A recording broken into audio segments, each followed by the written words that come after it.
Hello, everybody, on a lovely, lovely day here.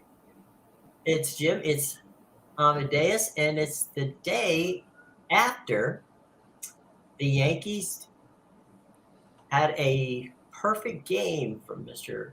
Jermaine. We were talking about Domingo Jermaine and in the pre-show, Amadeus, and he wouldn't exactly have been the number one thought on most people's minds of getting, a perfect game. I think the Yankees were just hoping to get 6 innings and a win out of it. Yeah, he's a guy that's been battling injury this year. He's missed quite a few games. He's been starting, came in late into the season, and he wasn't pitching well going into last night. That's for sure. I think he gave up 8 earned runs in his start right before, and had another one where he gave up 6 right before that. So definitely someone who's given up a lot of runs. And there you go.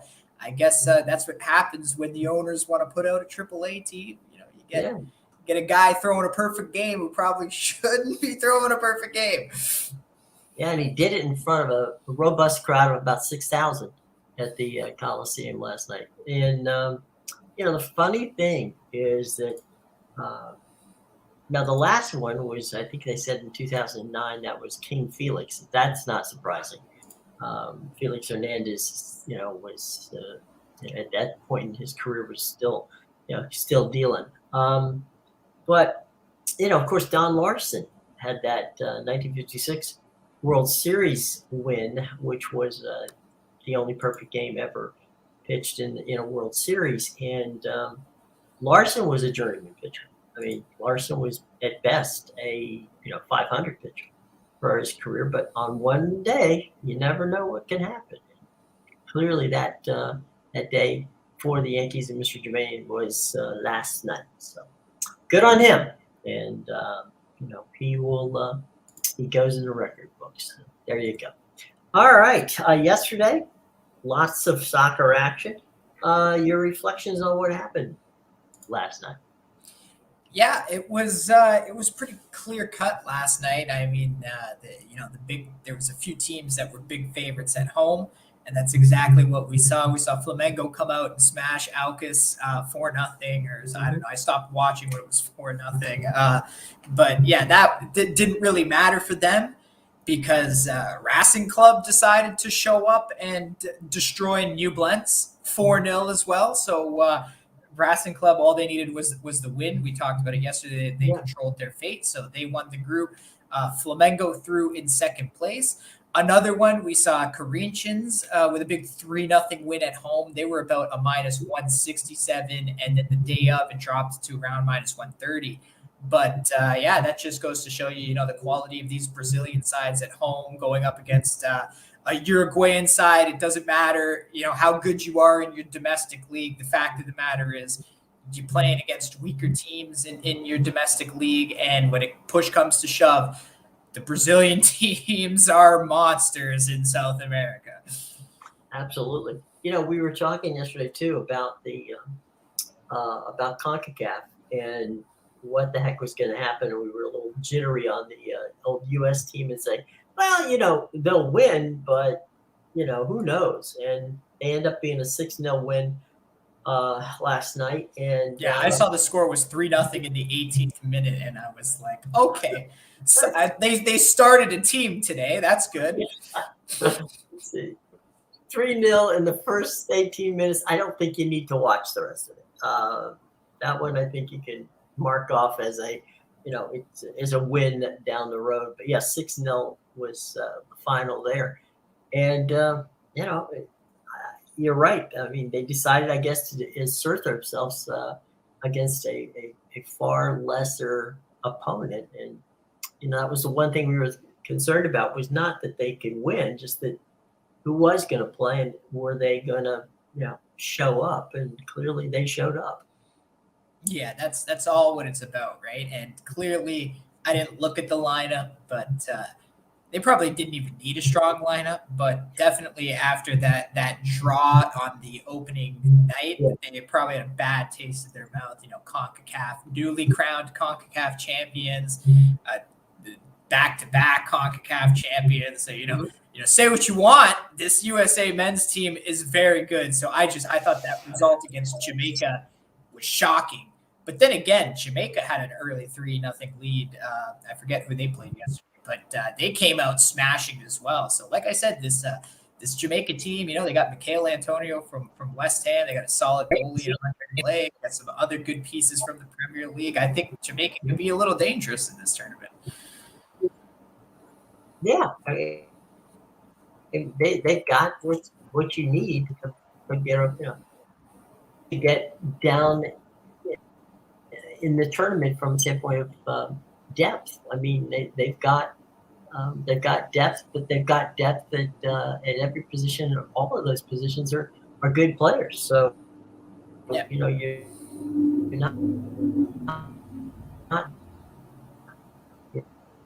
not. That's good on them. We'll take a quick look at today's action and what we might be able to see as we get ready to watch CONCACAF tonight. And let's see, we got CONCACAF. We've got Qatar versus Honduras. That one's a little interesting. How Qatar got into play Honduras. I think Qatar got invited to the tournament, and I don't think it's the first time it's happened to. I think this is They actually invited them, obviously because they hosted the World Cup, but I think this was something where they were in the tournament the last time as well, because they were trying to get good experience for the upcoming World Cup that they knew they were hosting. Yeah. So I think this is kind of like, CONCACAF took them in, kind of like how Copa America decided to take CONCACAF under their wing instead of CONCACAF making their own Copa North America or something, which is a shame, really, because I was actually fun. Like we have the Nations League, fine, and I guess we have this Gold Cup too, which you could count as the Copa America type thing, but like they don't do something like the Europeans do or the South Americans. And even I was looking at the women's soccer, because obviously the women's World Cup is right around the corner now, less than a month away. And even on the women's side, they had the Women's Euro Cup last year. They had the Women's Copa America last year. But again, there's a Nations League, but there's nothing for these North American teams, which I find a shame considering USA and Canada still have, some of the best teams on the planet, yet they're not playing in as many, meaningful competitions as some of these other teams from Europe and South America. And it's a shame, because they should be getting that playing experience.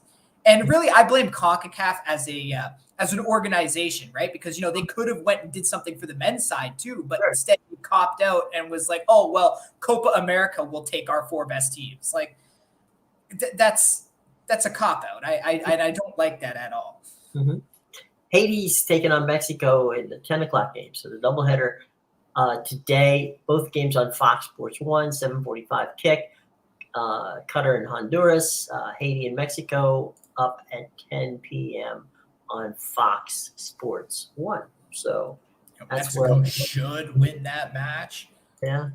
Qatar and Honduras should be 0-0. So we'll see what happens there. It's way too early to figure that one out. It's Thursday, so that must mean we've got afternoon baseball. We got the Padres leading the Buccos in Pittsburgh by a score of 3-0 in the top of the 4th inning. That game finally started. That one was delayed. Yeah, it was delayed by rain. Tigers Rangers are underway in Dallas, where it's a chilly 105 degrees. I just hope that the Rangers have their coats on. Guardians at the Royals. That game just got underway. It's hot in Kansas City as well in the 90s. The Yankees and the Athletics. They'll be underway at 3:37 this afternoon. First pitch 3:40 this afternoon. It's the Rays finishing up their series with the Diamondbacks out in the desert, and that's a rubber match. So whoever wins this game won the 3-game series. White Sox Angels 4:07 start. That's going to be out at the Big A in Anaheim. 6:10 start tonight. Marlins, Red Sox, Giants, Blue Jays at 7:07. That game's down the street from Amadeus over there in Toronto. Brewers, Mets, that's 7:10. That's at Citi Field. Astros, Cardinals. That game, wild game last night. The Astros came from behind to win 10-7. Yeah, I had the Astros, and so they did this the other night where they took a 2-0 lead, and then the Cardinals did what they did in England and just scored every run unanswered after that. Yeah. And so the same thing happened, right? Top of the first inning, Astros take a 3-0 lead, and I'm like, okay, here we go. Bottom of the first, tied 3-3 again, and I'm like, boom. I guess we're doing this again. And then they ended up going down 6-3 right before coming back to win 10-7 or whatever it was. Yeah, it was a wild game. Phillies, Cubs, speaking of the other half of that duo that went to London and played, the Cubbies are in the friendly confines of Wrigley Field this evening. It's an 8:05 start against the Phillies, and Dodgers are It's weird. Yeah, go ahead. It's weird because the Cardinals were in such a slump before that England series, and then they ended up splitting it, but won that last game, and obviously they lost last night. But they've been coming out really strong all of a sudden in these games in their first series back from England, where you had the Cubs who went into England super hot, right? Lost that first game and just have done nothing since coming back now. Well, I was watching a little bit of baseball last night, and man, I'll tell you, Paul Goldschmidt is raking. I mean, he every time he looked up, he was on base. And he's always there for the Cardinals. Well, he and Arenado. I mean, those were bats that you didn't, that were not clicking on any cylinders, and now they're back. So I guess it's time. Cardinals, I mean, we did say that at the end of the day, it doesn't matter who's in front of that division when it's all over, it's going to be the Cardinals. So I guess they decided to wake up and go, you know what, maybe we got back from London, and maybe let's just beat up on some of these guys.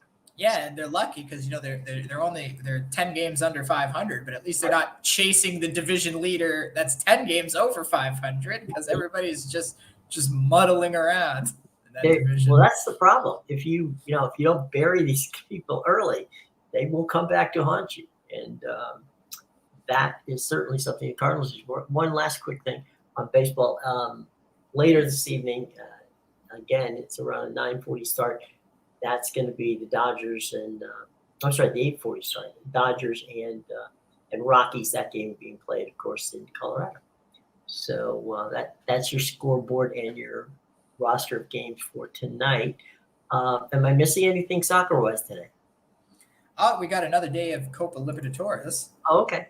Wasn't on my schedule there. Go ahead. Yes, we got one more.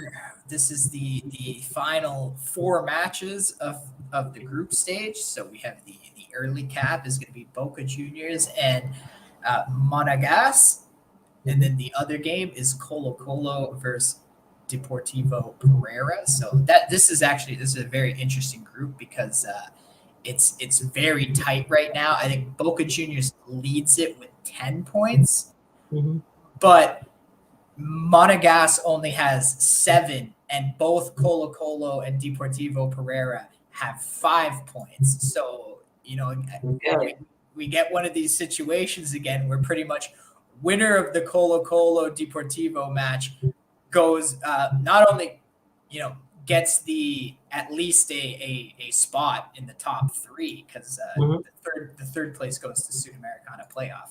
But so not only does the winner guarantee themselves a spot, but they have a good chance of taking the second spot and staying in the competition because Boca Juniors is at home to Monagas. I mean, they should win the match. If Monagas loses, it makes it very interesting for Colo-Colo and Deportivo Pereira. But at the same time, Boca Juniors has already clinched the group, and they don't need the points at all. So, this is one where, it's going to be interesting to see which Boca Juniors team shows up, and if they don't show up, then I think the other match is going to be interesting. Colo-Colo and Deportivo Pereira for the start there. Yeah, it's funny. Boca Juniors probably the one club that most soccer fans in the United States know. Beyond that, they have nothing. They haven't got a club. But Boca Junior has, Boca Juniors and maybe River Plate if we're talking Argentina. Yeah, that's a good one. But Boca Juniors, kind of like the birthplace of a number of superstar Brazilians who've gone on to play around the world. So it's it definitely is the launching pad for a number of former superstar players that have gone on. So. Yeah, and if you look at a lot of these South American teams, like it's the smaller clubs that have the great farm system. Like I was watching the Independiente del Valle match and Argentinos Juniors yesterday, and Maradona came from Argentinos Juniors, and they're a very well-known club, but they're not. I wouldn't put them as one of the best in the league right now, anyway, right? But yeah, a lot of these clubs, you'll hear these famous Brazilian or Argentinian stars. They came from these small clubs in Brazil and Argentina, and then what happens is people see how good they are at 16, and then a European club ends up signing them, and then they come back years later. But yeah, I was watching. There was a few. There was one team I was watching yesterday. Like half their forwards were 18 and 16, and there's definitely some young players. And I think his name was Kevin. Kevin something, but he scored his first continental goal yesterday in the Copa Libertadores, and he's only 18 years old. So this is what I mean. Is like you definitely see a lot of young superstars that you might see in Europe 5 years from now. Right. Well, Pele came through Boca Juniors. Yeah. And I'm trying to think. What's the two of the Freds? I don't know how many Freds there are left in Brazilian soccer, but two of them came through Boca Juniors. So yeah, it's been they've been great farm systems, and of course because of the amount of money that they pay in Europe, it's really hard to keep these guys at home. And that was actually one of the things I heard the commentators talking about yesterday in one of the games is with the going back to the Maradona thing is selling Maradona at that young age maybe wasn't the best thing for the club because you trained this star up and obviously he turned out to be one of the best players in the world. Right. But the transfer fee they got for him from Europe, from the European team, was enough to, set them up for the next few years, rebuild the farm system, rebuild the team. So it's a very good thing, even when you lose it. What's the bad thing is when you lose a good player and you don't sell them for a lot. That's where the tragedy comes in. Sure. And if you think about it, you get the that transfer money you can reinvest in building new talent, and maybe you end up being what in essence is a AAA farm club for for the players in Europe where they make the big money. But there have been some very good situations too, where some of these guys have come and found a spot in the MLS. Same thing from Mexico. There's some good guys who have played on league teams in those places that end up in the MLS because it's a little bit better money than what they're getting, and the exposure is good for them. Yeah, definitely. I've actually, they were talking about there was a player in one of the games I was watching last night where there was an ex-Charlotte player. Oh, okay. They're actually joking about how he's probably happy he's not on Charlotte anymore. So they're one of the worst teams in the MLS. But yeah, absolutely. These guys, they come up And that, again, that's why I think you see, like, a lot of the times we'll see a European or even an MLS team sign a young guy, and everybody gets shocked, like, oh my God, you're signing this kid at 16. You're signing this kid at 18. How good can he be? But if it's a South American kid, odds are they've already had experience playing in these big tournaments, these intercontinental tournaments, and just playing in some of the biggest leagues in South America, obviously being in Brazil and Argentina, the two biggest leagues down there. So definitely that's what I don't think people realize is the South Americans put the kids out at a young age. They know the Europeans are coming for them. So they start them early. They start them at 16. And then all of a sudden, okay, maybe you sell him when he turns 22, 23, but you've had him for 6-7 years now. And Right. maybe he wasn't in his prime. He wasn't at his prime yet or fully developed. But you still got to utilize that talent, knowing that it's only inevitable that a bigger club with more money comes and signs the kid eventually. Well, that works the same way with baseball in the Dominican. I mean, what you'll see is, because there's no international. I mean, you can't sign a kid in the United States until he's 18 years old. Okay, so that would mean high school would be the earliest you could sign him. In the Dominican, there is no age limit, but for the most part, it is held to 15 or 16. But they're not ready to come and play at that age. So they stay in the Dominican. They play in what, in essence, is a baseball academies that they have down there that are run by Major League Baseball teams here in the United States. And so, you get to play in these academies. And of course, not everybody that are playing on this game, those teams, are yet signed. So what you even see there is you see where you signed a 16-year-old kid and they're playing against a guy who didn't get signed, who's like 16 or 17, and he's even better. So they go back and they, sign 2 or 3 more guys. So a lot of those guys, by the time they're 19, have had 4 years of what in essence is organized professional baseball. Yeah, and all that experience matters, definitely. It definitely has value to it. Well, look at how many kids are walking onto soccer pitches and baseball fields, at the highest level and performing like they've been there all their lives. Yeah, exactly. Some players are also just, they're made for what they do. And when you keep practicing it and strive for greatness, then yeah, you're going to be one of the best at what you do. So as long as the motivation's there, absolutely. And you do see it. You see it a lot at a young age. No, Mbappe, when he went to Paris Saint-Germain, he wasn't very old, was he? It's like in his 19 or 20. Yeah, he was. I think it was before the age of 19 because he was on the World Cup team, right, or the France team that won the World Cup at 19 years old. So he was actually. So he came up through the Monaco Academy, right? But again, Monaco's that kind of team. They run their team like the South American teams.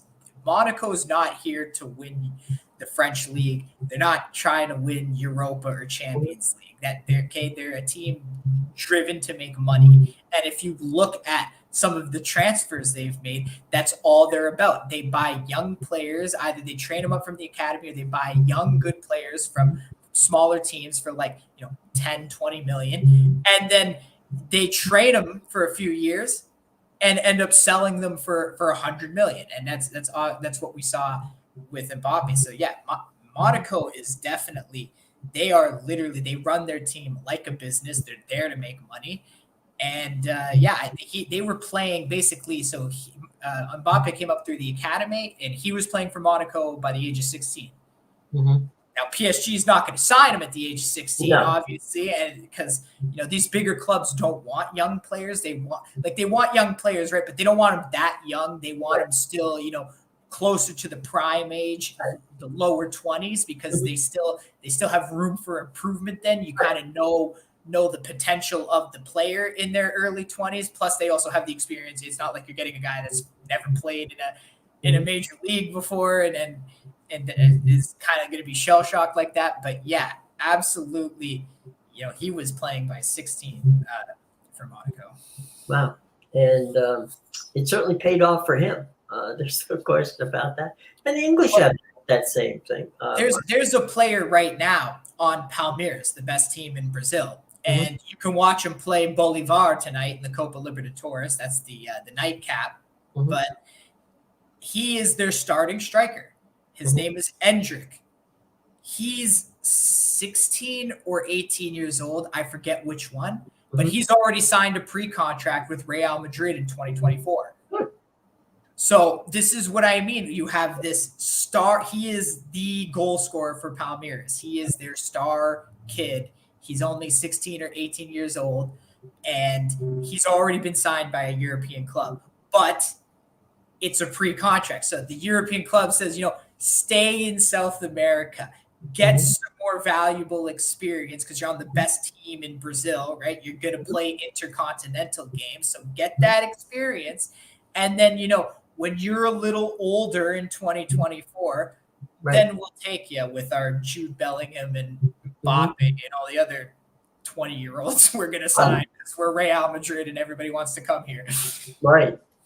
And but the good part about what you're saying here, and by the way, all those games can be seen tonight on beIN Sports, both here in the U.S. and Canada. So if you want to watch them, you can certainly watch them. The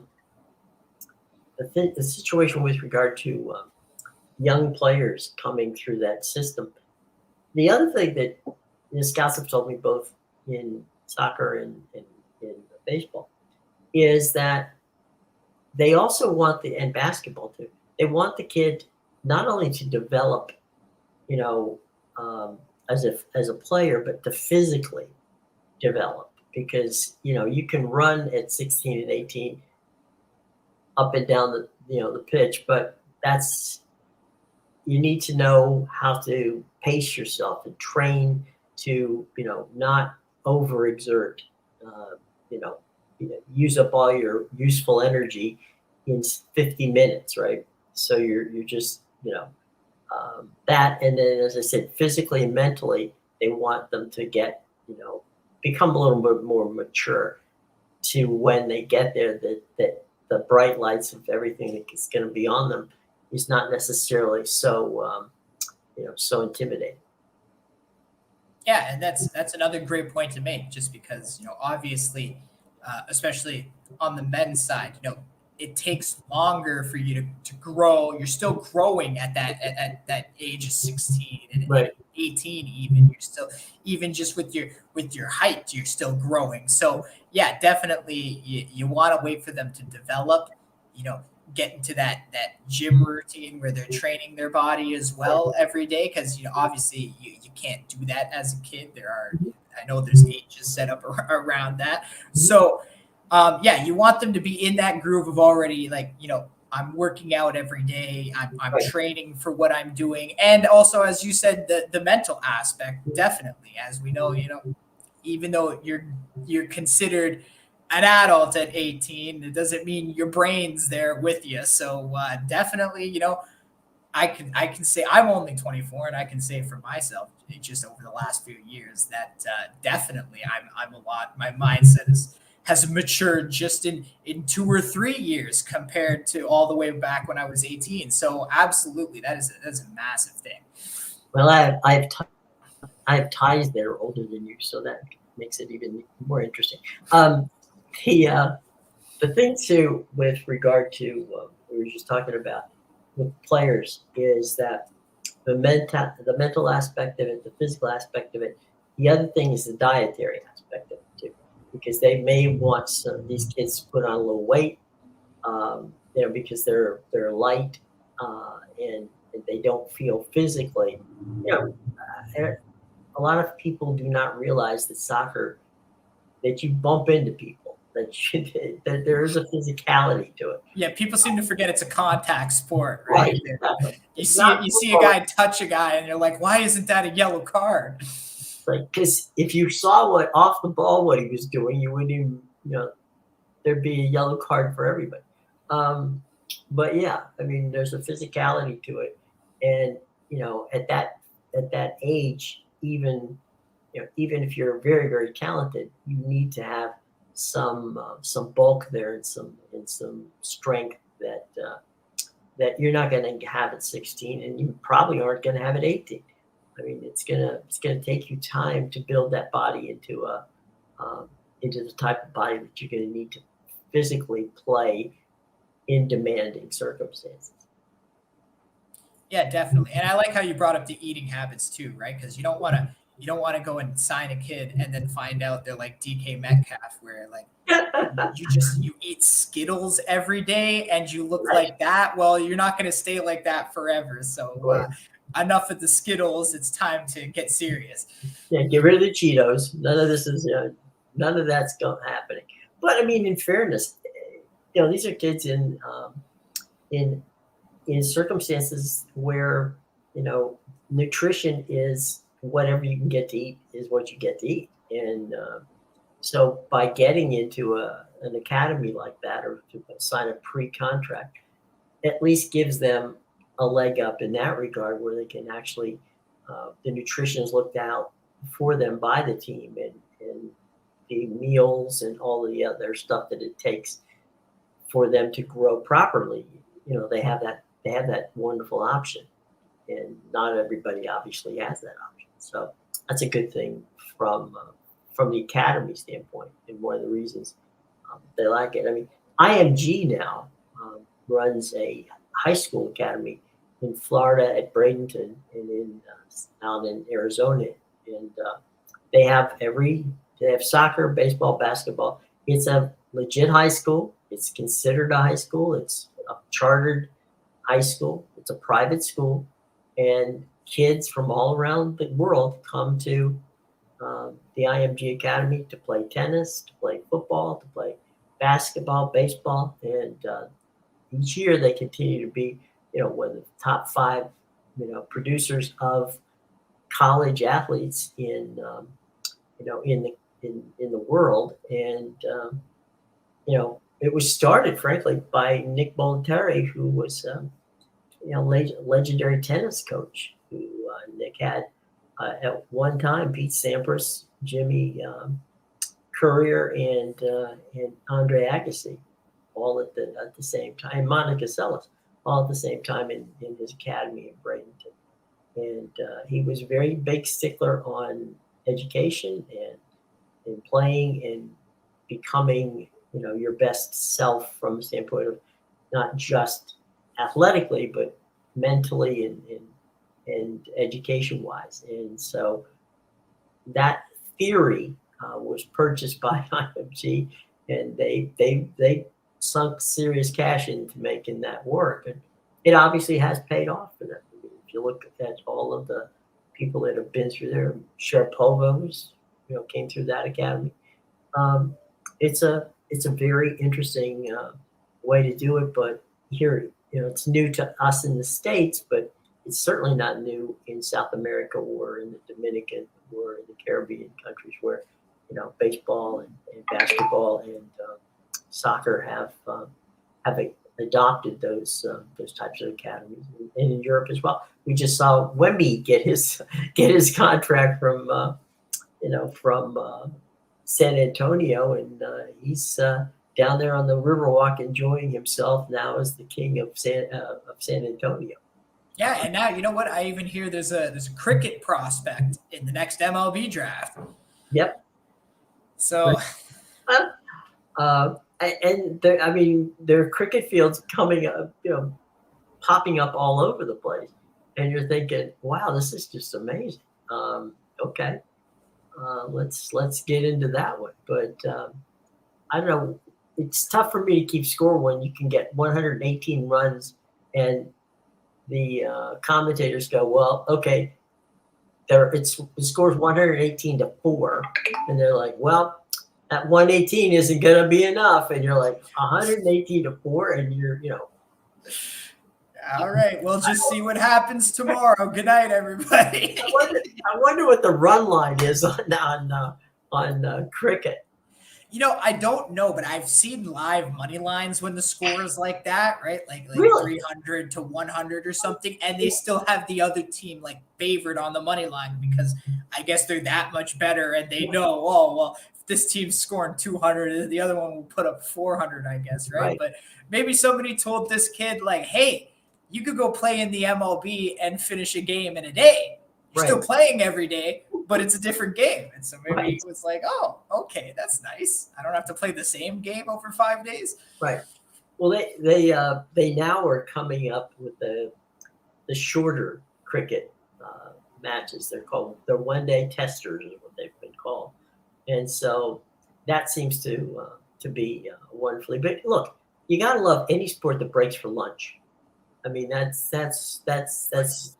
my breaks for lunch, breaks for the All-Star break mid-game. Yeah. So you gotta like that kind of stuff. But hey, it is what it is. Let's take one real quick look around the scoreboard before we get out of here today. The Padres still lead the Buccos 4-1. That game being PNC in Pittsburgh. Rangers and Tigers are knotted at a 1 apiece as they must have both scored in the first because it's the top of the second. Oh, okay. 2-1 Tigers. Well, I just watched it. I used the sports book. You refresh faster than mine. Okay. No. I use the sports book. They got to do it instant, or else I could be making money if they're doing it at ESPN pace. Right. That's true. I'm on the Major League Baseball side. How silly of me. Guardians and Royals, still no score in that ball game, bottom of the second. Still, plenty of time. If you're in Oakland, to get out and buy that ticket because first pitch is at 3:37 there.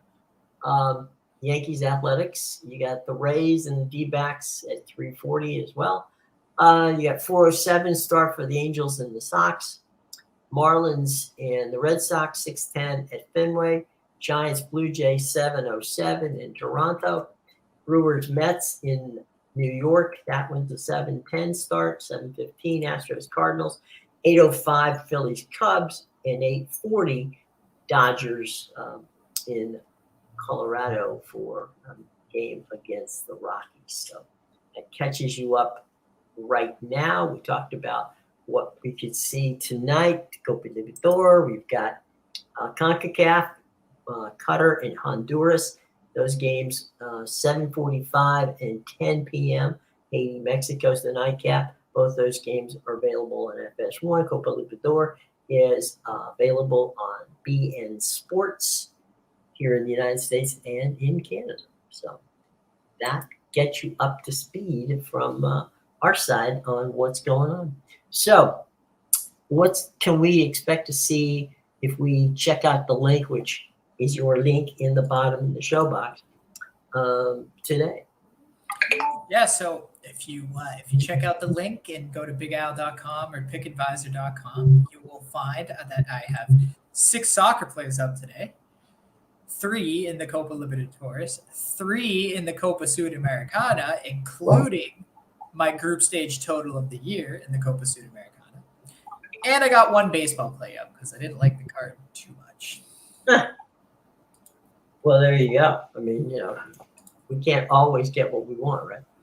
Yeah, some days I like it a lot, and so I give out 4 to 6 baseball plays. Other days I don't like it that much, so I only give out 1 or 2. Well, yeah, I mean, it's the old saying, some of the best bets you make are the ones you don't. So maybe that's the theory of the case in that regard.